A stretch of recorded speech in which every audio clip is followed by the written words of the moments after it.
अखेर ठरलं. 31 ऑगस्ट 2024 पासून म्हणजेच गणेश चतुर्थीपूर्वी सिंधुदुर्ग पुणे विमान सेवेला शुभारंभ होणार आहे. आठवड्यातून 2 वेळा विमान फेरी असेल. शनिवारी सकाळी पुणेवरून 8:05 विमान सुटून 9:10 सिंधुदुर्गला पोहोचेल.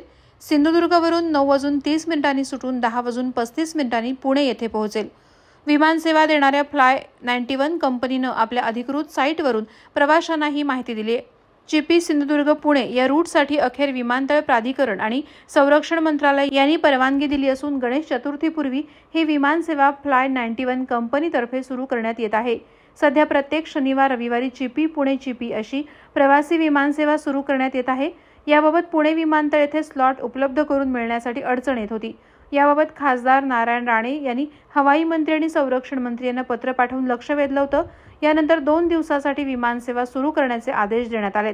दरम्यान माजी सभापती निलेश सामंत यांनी राणेसाहेबांची भेट घेऊन सदर विमान सेवा संपूर्ण आठवडाभर सुरू करण्यासाठी प्रयत्न करण्याची मागणी केली आहे.